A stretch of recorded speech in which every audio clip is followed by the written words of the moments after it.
લીઝાબેન. જીવ અજીવ તત્વ પુણ્ય બોલવાનું પાપ. પાછળ. હા તત્વ બોલવાનું. અચ્છા જીવ હા તત્વ, એ અજીવ તત્વ એમ.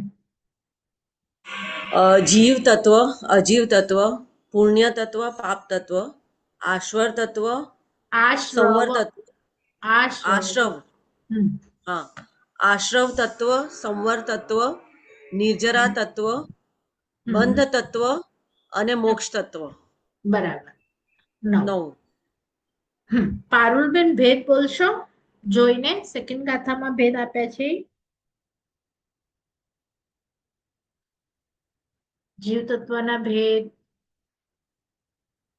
ગાથા પ્રમાણે 14, પછી 42. હા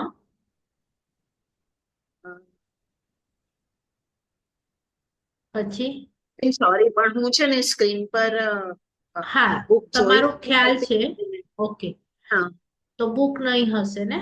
ઓકે, બુક ચલો. નથી. હા, હા ઠીક છે. બીજા કોઈ પાસે બુક હોય? અવનીબેન તમને ખ્યાલ હોય ભેદ? હા બોલો. 14, 14, હમ 42, 82, હમ 42, હમ 57, હમ 12, 4 અને 9. બરાબર. 9 તત્વના ભેદ. ચલો હવે આપણે ફર્સ્ટ બુક માંથી લઈએ કે જીવ વિચારમાં આપણે જીવના ભેદો કેટલા જોવાનું નથી. કોઈ એમ જ બોલવાનું છે. જીવ વિચારમાં જીવના ભેદો કેટલા લીધા હતા, કે જીવો કેટલા પ્રકારે છે total. At the end of the book આપણે ટોટલ કર્યું હતું બધા જીવો. તો એ આંકડો શું હતો જીવ વિચારના હિસાબે? એકને જ યાદ છે, બીજા બધા ભૂલી ગયા. 500 563. 83 ને જીવ. 83, 63 બે આન્સર આવ્યા. પછી 563. 560. અંદાજો કેશો એમાં કોણ કોણ આવ્યું હતું 563 માં? આપણે કેવી રીતે લીધા હતા? સૌથી પહેલા કયા જીવો લીધા હતા એમાં ટોટલમાં? પહેલા સ્થાવર લીધા હતા, પછી હા વિકલેન્દ્રિય લીધા હતા, હા બરાબર. પંચેન્દ્રિય લીધા હતા, હા અને પછી સેના મુક્ત જીવો લીધા હતા. હા પણ પંચેન્દ્રિયમાં પણ કોણ કોણ આવે એ પણ બધું બોલવાનું ને ડિટેલમાં. હા, દેવ, નારકી, મનુષ્ય, હા, તિર્યંચો. અને તિર્યંચ. હમ તો આવી રીતે આપણે પછી આપણે પર્યાપ્તા અપર્યાપ્તા કર્યા હતા બધામાં. 99 દેવ, હા, પછી 99 પર્યાપ્તા, 99 અપર્યાપ્તા, આવી રીતે 198. પછી નારકીના 14 લીધા હતા, 7 પર્યાપ્તા, 7 નરકના 7 પર્યાપ્તા, 7 અપર્યાપ્તા. પછી એવી રીતે તિર્યંચોમાં પણ લીધેલા એકેન્દ્રિયમાં. તો યાદ આવ્યું બધાને? એમાં આપણે સૂક્ષ્મ પણ લીધા હતા, એમાં આપણે બાદર પણ લીધા હતા. બરાબર. તો ત્યાં હા, 563 મોટો આંકડો આવે. તો નવતત્વમાં શું કર્યું? તમને ઈઝી આપી દીધું કે 563 આપણું કુટુંબ હોય ને, 563 નું એક એક એક એક નું નામ લઈએ, તો એના કરતા આપણે એમ બોલી દઈએ કે 7 જે ભાઈઓ છે એમનો પરિવાર. તો એમાં બધા આવી ગયા. એટલે આપણે પણ અહીંયા શું કરીશું કે આ 563 ને કોમ્પેક્ટ કરીશું 14 માં. અને એ પણ 14 માંથી બેનિફિટ શું છે કે 7 પર્યાપ્તા છે અને 7 અપર્યાપ્તા છે. એટલે આપણને યાદ કેટલા રાખવાના? માત્ર 7. કારણ કે 7 ના તમે પર્યાપ્તા બોલો તો એ જ 7 ના નામ અપર્યાપ્તામાં આવી છે. તો આટલું બધાને ખ્યાલ આવ્યું હું શું શીખવાડવા જઈ રહી છું? 14 આપણે શીખીશું, એમાંથી તમારે પક્કા ખાલી 7 કરવા. અને 7 પર્યાપ્તા બોલશો એટલે 7 અપર્યાપ્તા પણ થઈ જશે. કે જે જીવ વિચારમાં 563 હતા એ આપણે કોમ્પેક્ટ કરીને અહીંયા બોલીશું. બરાબર. તો સૌથી પહેલા આપણે આમ જોઈએ તો એકેન્દ્ર, બેઇન્દ્ર, તેઇન્દ્ર, ચૌર્ય, પંચેન્દ્ર 5 ભેદ થઈ ગયા. એકેન્દ્ર, બેઇન્દ્ર, તેઇન્દ્ર, ચૌર્ય, પંચેન્દ્ર. એકેન્દ્રિયમાં 2 કરવાના, સૂક્ષ્મ અને બાદર. કારણ કે સૂક્ષ્મ પણ છે જીવો, અને બાદર આપણને જે દેખાય છે એ બાદર પણ છે. બાદર એટલે દેખાય, માટી જે દેખાય છે. બરાબર. પાણી જે આપણે જોઈએ છે, પણ એમાં સૂક્ષ્મ પણ છે. તો સૂક્ષ્મ જે જીવો છે આપણને દેખાતા નથી. તો સૂક્ષ્મ એકેન્દ્રિય ને બાદર એકેન્દ્રિય બે બોલવાના, સૂક્ષ્મ અને બાદર. પછી 2, 3 અને 4 માં કોઈ ભેદ, પણ પંચેન્દ્રિયમાં પાછા 2 ભેદ છે. પંચેન્દ્રિયમાં એક મન વાળા હોય, એક મન વગરના પંચેન્દ્રિય હોય, એને સંઘની પંચેન્દ્રિય અને અસંઘની પંચેન્દ્રિય. તો એકેન્દ્રિયમાં પણ બે ભેદ અને પંચેન્દ્રિયમાં પણ બે ભેદ. તો એ 4 પાકા કરી લો, બાકી તો બે ઇન્દ્રિય, તેન્દ્રિય અને ચોરેન્દ્રિય બોલવાના છે. તો હું એક વખત બોલી જાઉં છું અને પછી તમારે એવી રીતે બોલવાના છે. સૂક્ષ્મ એકેન્દ્રિય, બાદર એકેન્દ્રિય, બે ઇન્દ્રિય, તેન્દ્રિય અને ચોરેન્દ્રિય અને સંઘની પંચેન્દ્રિય, અસંઘની પંચેન્દ્રિય. હવે આ 7 નામ બોલી એમાં આગળ પર્યાપ્તા લગાડવાનું અને પછી બીજી વખત તમે નંબર આપો એમાં અપર્યાપ્તા 7 બોલવાના.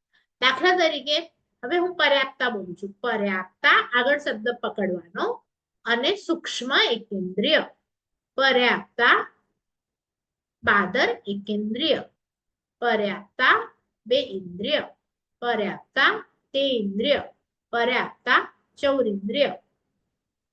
હવે પર્યાપ્તા સંઘની પંચેન્દ્રિય, પર્યાપ્તા અસંઘની પંચેન્દ્રિય. હવે આ જ શબ્દોમાં પર્યાપ્તા કાઢવાનું અને અપર્યાપ્તા બોલવાના.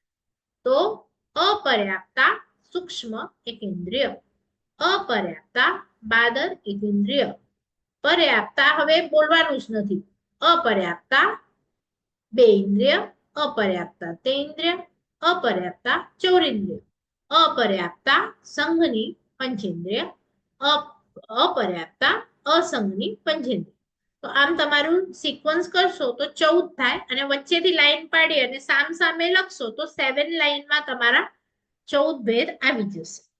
તો આમાં કોને ન સમજાયું એક વખત રિપીટ કરું કે કોઈ ટ્રાય કરશો બોલવાની 14 ભેદ, પછી આપણે એની ગાથા જોઈએ. ચલો બોલો, કોણ બોલવાની ટ્રાય કરશે? હું હેલ્પ કરું છું. નવા લોકો ટ્રાય કરશો? અક્ષય ડેડિયા કોનું લખેલું છે? ટ્રાય કરશો? નથી ઓપન થતું ઓન માઇક. હું કરું એક સેકન્ડ. ઓન. હવે તમારી ત્યાંથી તમને અનમ્યુટ કરો. મોબાઈલ ઉપર જુઓ સ્પીકરની સાઇન હશે. હા થયું? નથી થતું તમને? હા બોલો. બોલતા નહીં ફાવે. અચ્છા નહીં બોલતા હું ટ્રાય નહીં કરું છું. ફાવે. પહેલા 5 તો બોલો. એકેન્દ્રિય બે ઇન્દ્રિય તો બોલો. 5 પ્રકારના જીવો હોય જેને એક ઇન્દ્રિય હોય, એકેન્દ્રિય, બે ઇન્દ્રિય, એમ તો બોલો. એકેન્દ્રિય, બે ઇન્દ્રિય, ત્રિઇન્દ્રિય, ચૌરેન્દ્રિય, પંચેન્દ્રિય. બસ. હવે આ એકેન્દ્રિયમાં બે છે, સૂક્ષ્મ અને બાદર. એટલે એમ બોલો, સૂક્ષ્મ એકેન્દ્રિય અને બાદર એકેન્દ્રિય. સૂક્ષ્મ એકેન્દ્રિય અને અને સૂક્ષ્મ બાદર. બે. સૂક્ષ્મ બે એટલે ઇન્દ્રિય. નથી દેખાતા અને બાદર એટલે દેખાય છે. બરાબર? સૂક્ષ્મ એકેન્દ્રિય અને બાદર એકેન્દ્રિય બે બોલ્યા. હવે પંચેન્દ્રિયમાં બે બોલો. સંઘની પંચેન્દ્રિય, અસંઘની પંચેન્દ્રિય. પંચેન્દ્રિય. હા તો એટલે તમારા 7 થઈ ગયા. હવે તમારે આગળ તમારી બુકમાં લખો પર્યાપ્તા. અને મને બોલતા નથી ફાવડતું ને તો લખતા ફાવશે. તો લખવામાં પર્યાપ્તા પર્યાપ્તા આગળ લખી દો અને એક બાજુ અપર્યાપ્તા અપર્યાપ્તા લખી દો. બરાબર? અને પછી પહેલા નંબર પર આવશે તમારે લખવાનું સૂક્ષ્મ એકેન્દ્રિય, બીજી લાઈનમાં આવશે બાદર એકેન્દ્રિય, ત્રીજી લાઈનમાં આવશે બે ઇન્દ્રિય, તે ઇન્દ્રિય, ચોરેન્દ્રિય, પછી સંઘની પંચેન્દ્રિય અને અસંઘની પંચેન્દ્રિય. તો તમે લખવામાં જો ટ્રાય કરો અને એમાં ગડબડ થાય તો એ બોલશો તો તમારી ભૂલ નીકળી જશે. ચલો રંજનબેન કોણ છે એ બોલશે? માઇક અનમ્યુટ કરી શકશો તમે? હું કરું.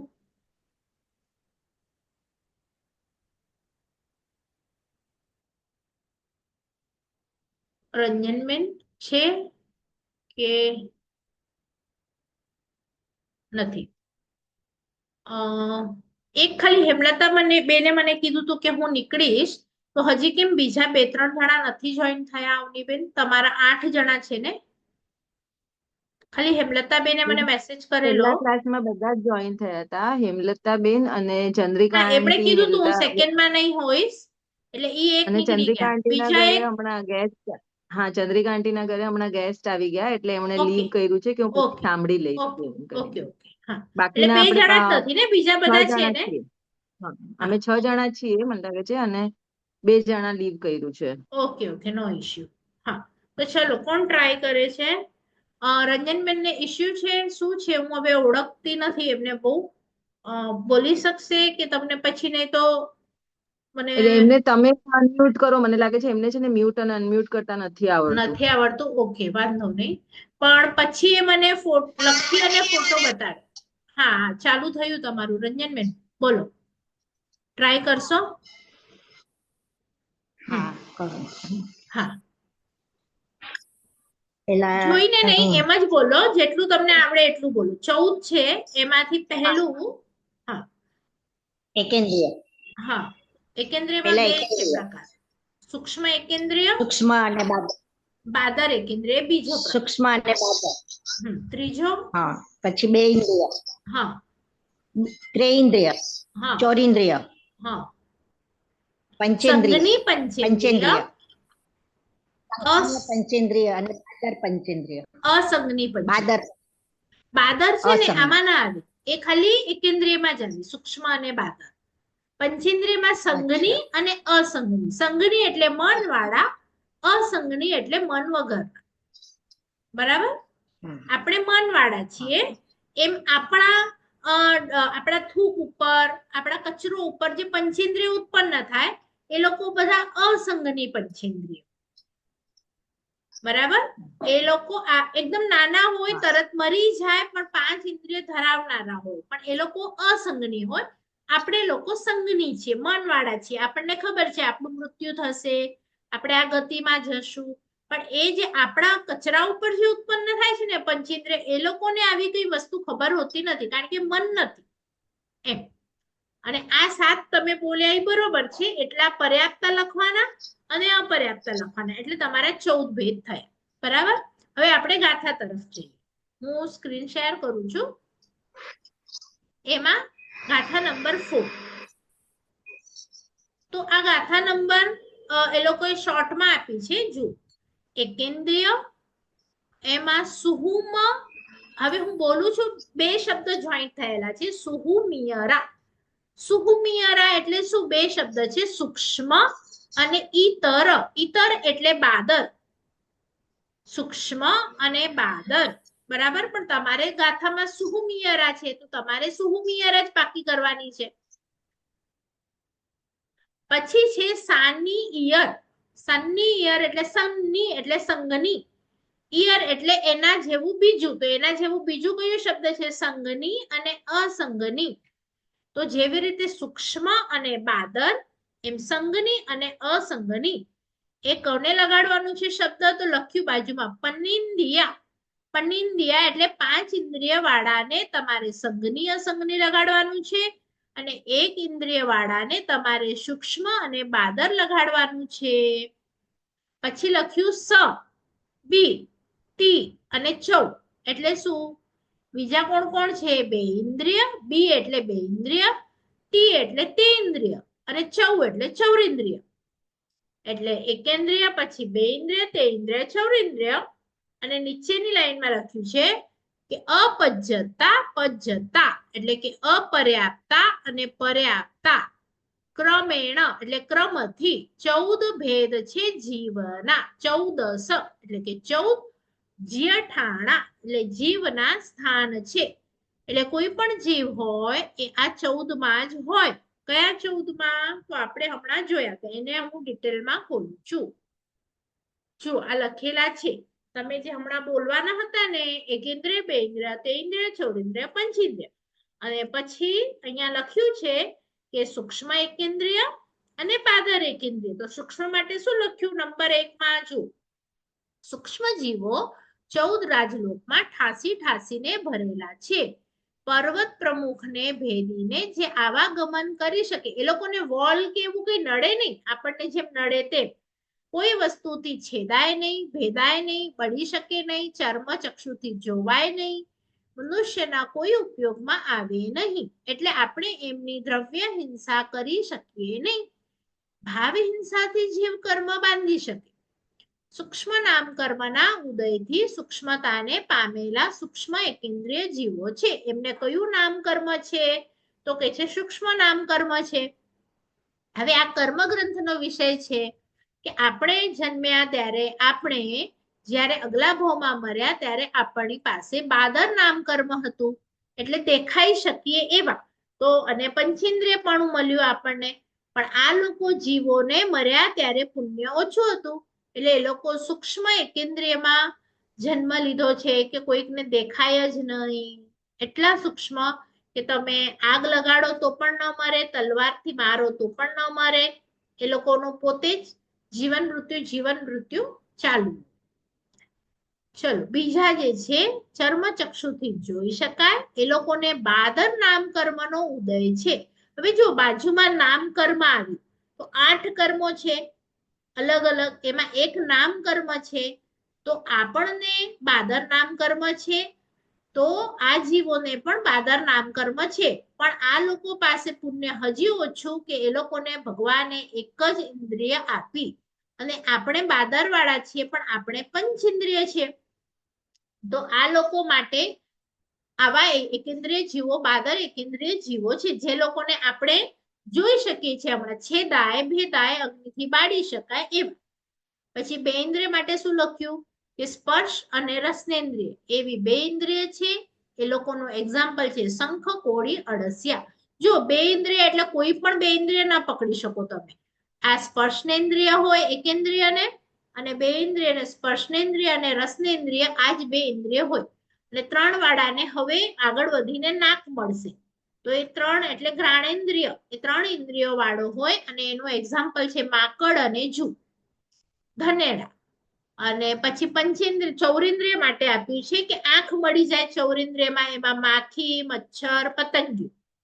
પંચેન્દ્રિય માટે 5 ઇન્દ્રિયો છે કાન સહિતની, પણ સંઘની અને અસંઘની છે. તો ત્યાં લખ્યું છે મન સંઘના સહિત જીવો, એટલે એ લોકોને મન છે.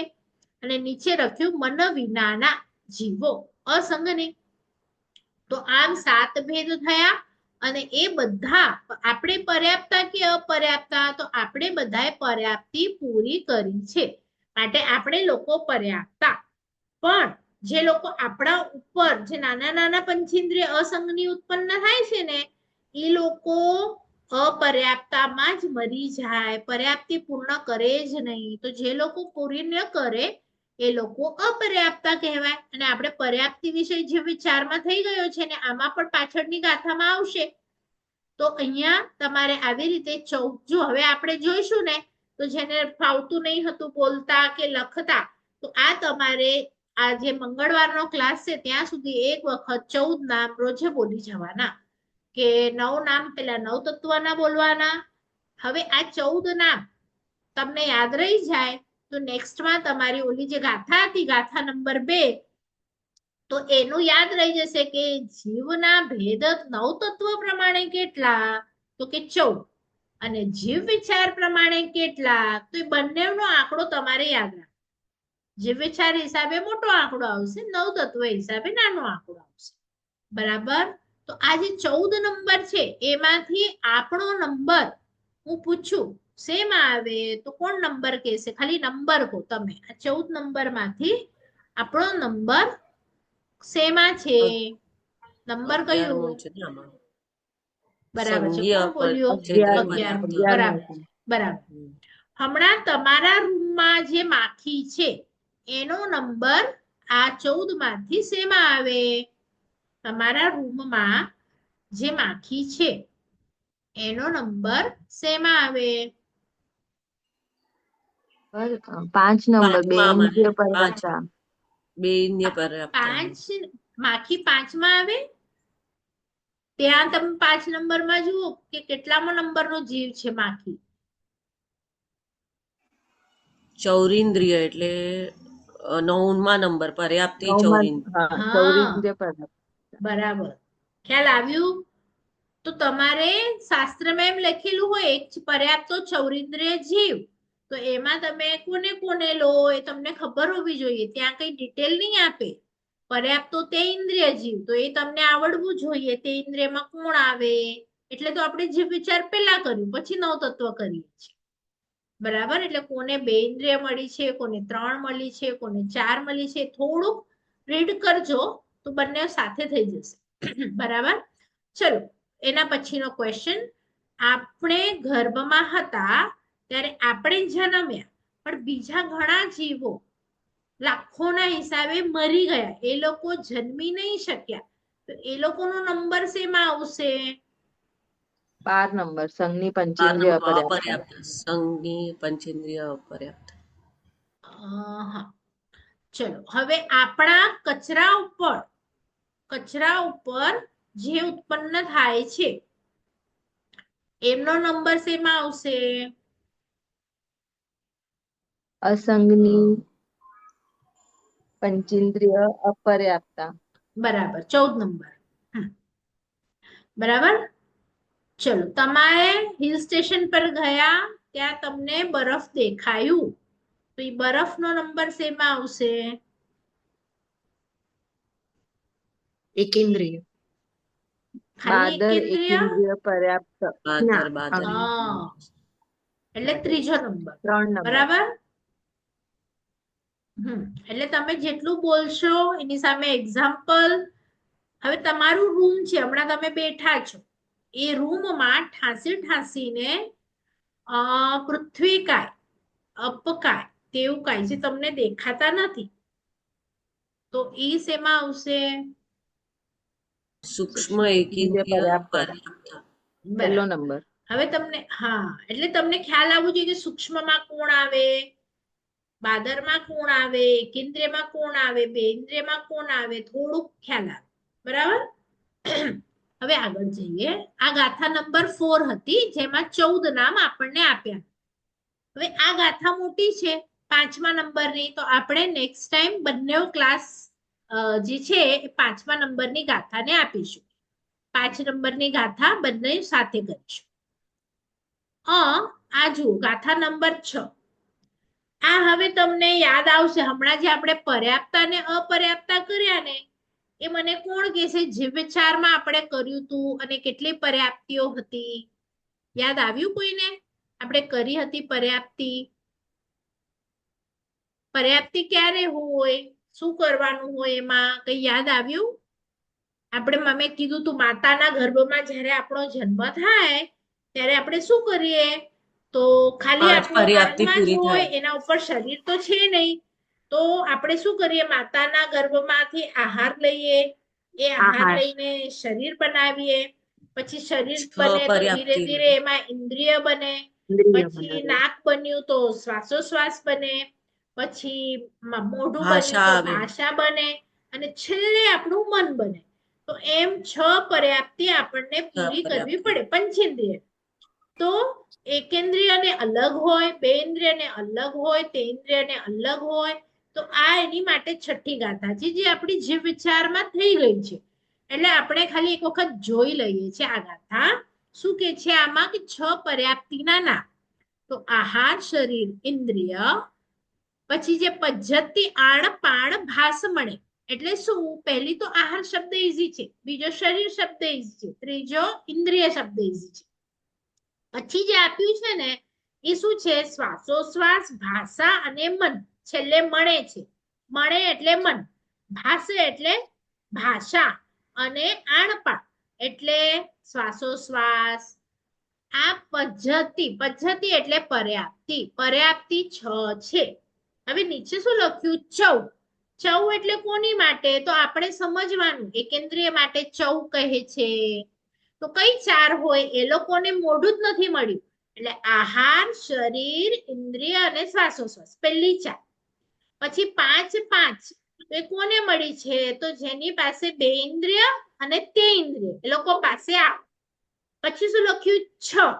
તો કારણ કે આંખ મળી ગઈ, ચૌરેન્દ્રિયને આંખ મળી ગઈ, એટલે એના પછીનું લખ્યું છે. એટલે આવી રીતે તમારે અનુક્રમે જે લખ્યું છે તે બોલવાનું શું છે? જો 4, 5, 5 અને 6 એમ 4 જ શબ્દ છે.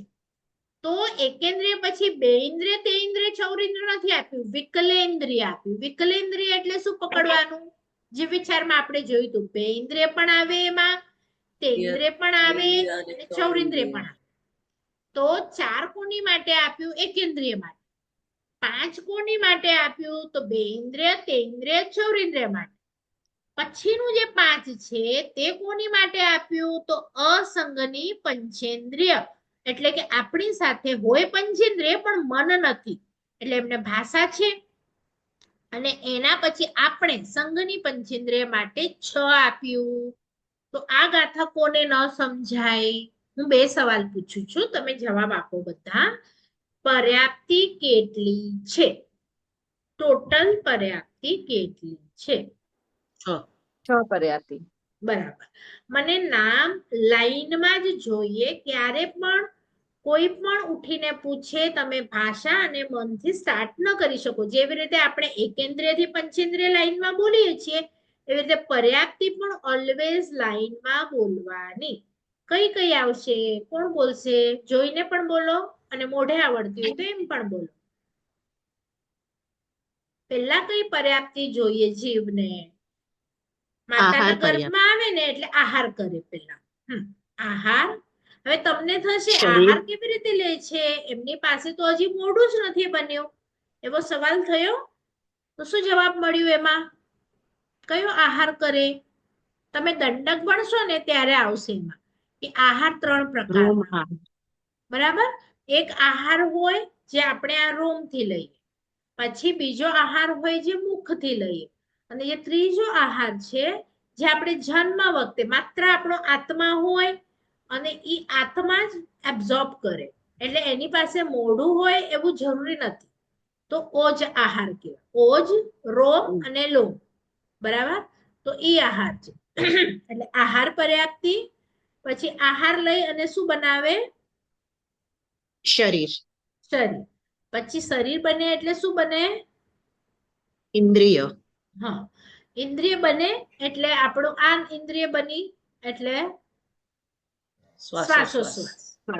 અને બોલી શકીએ છીએ એટલે ભાષા. આ 2 બન્યા. અને છેલ્લે સૌથી મન. બરાબર. તો આ 6 પર્યાપ્તિઓ લાઈનમાં પાકી કરવાની. અને એના ભેદ એટલે કોને કોને હોય તો સામે તમારે લખવાનું એકેન્દ્રિય ને 4 પર્યાપ્તિ હોય, 2 ઇન્દ્રિય ને 5, તેન્દ્રિય ને 5, ચૌરેન્દ્રિય ને 5. પછી સંઘની અને અસંઘની છે. તો જે એમાં જુઓ પહેલા છે ને અસંઘની લખી, એટલે અસંઘની છે એને પણ 5 અને સંઘની છે એને 6. બરાબર. તો તમારું હોમવર્કમાં 5 સવાલ છે, લખી લો બધા.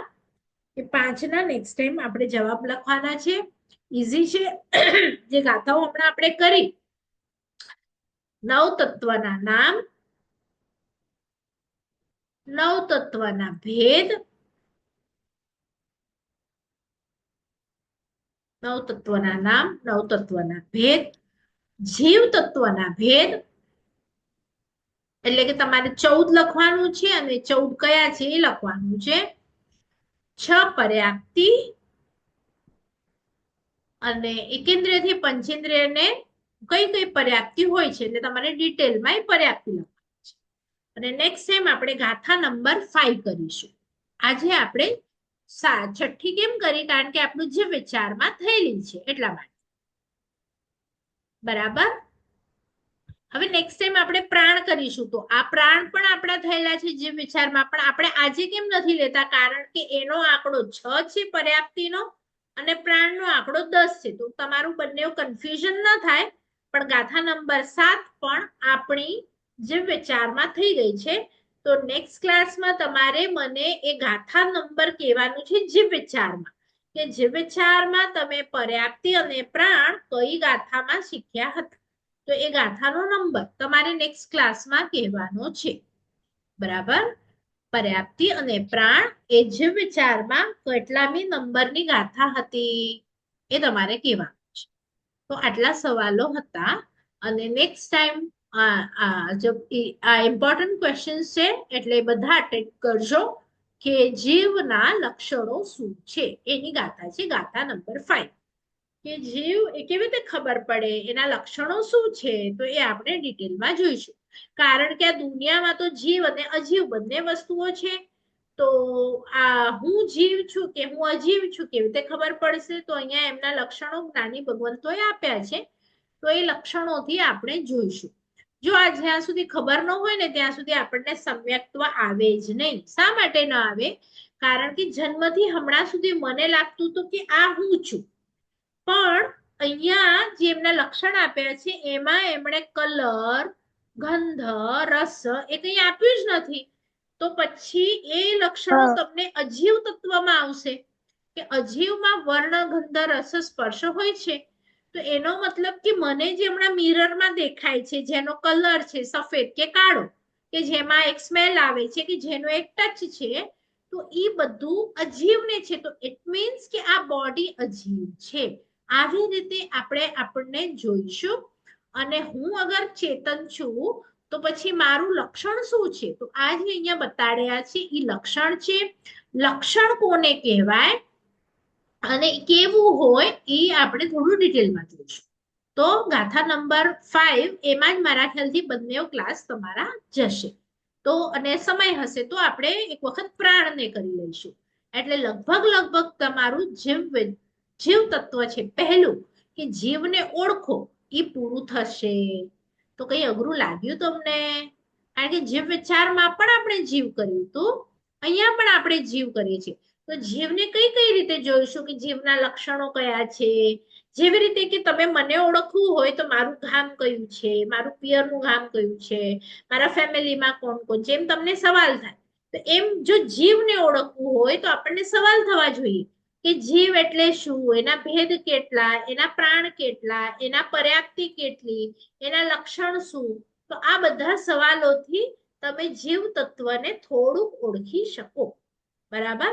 તો એ જ્ઞાની ભગવંતોએ આપણને 5-7 ગાથાઓમાં જીવને ઓળખવાનો પ્રયાસ કરાવ્યો છે. નેક્સ્ટ ટાઈમ આપણો હજી જીવ તત્વ ચાલશે, એના પછી કદાચ સમય હશે તો લઈશું અજીવ, નહીં તો હજી જીવને થોડું ડિટેલમાં જોઈશું.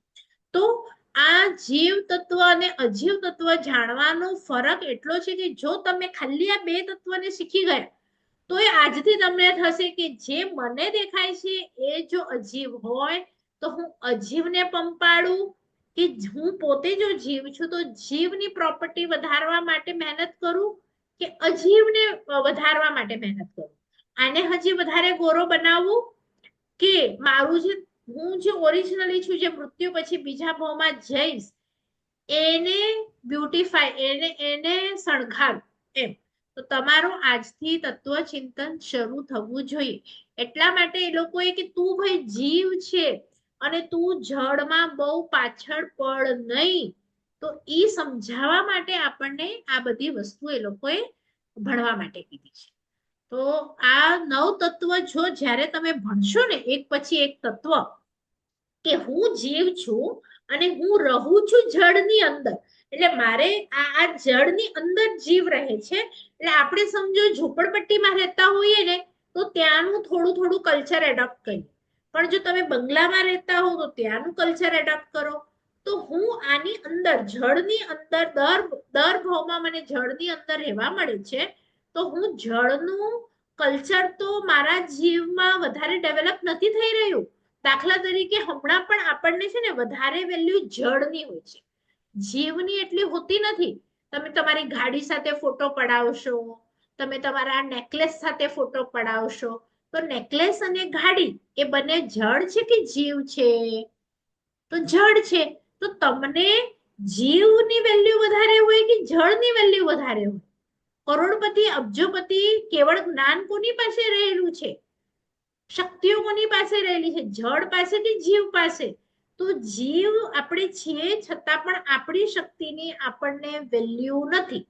તો એ વેલ્યુ તમને થાય કે તમારી અંદર કેવળ જ્ઞાન છે, તમારા કારણે તમારા કપડા, તમારું ઘર, તમારા દાગીના શોભી રહ્યા છે, એ લોકોના કારણે તમે નહીં. તો એ પરથી તમને આ 9 તત્વ એક વખત ભણશો ને પછી તમને આ વર્લ્ડ આખું બ્યુટીફુલ લાગશે કે શું મારી સાથે આશ્રવ થઈ રહ્યું છે, શું સંવર થઈ રહ્યું છે, કેવી રીતે હું હમણાં નિર્જરા કરું, એ બધાનો દ્રષ્ટિકોણ બદલાઈ જશે. ચલો, જીન આજ્ઞા વિરુદ્ધ કંઈ પણ બોલાયું હોય તો ક્ષામિત ગુણમ સર્વ મંગલ માંગલ્યમ સર્વ કલ્યાણ કારણમ પ્રધાનમ સર્વધર્માણામ જૈનમ જયતિ શાસનમ. બધા શાતામાં રહેજો. પ્રણામ બેન. તમે પણ શાતામાં રહેજો. ચલો રેકોર્ડિંગ આપણે સ્ટોપ કરીએ.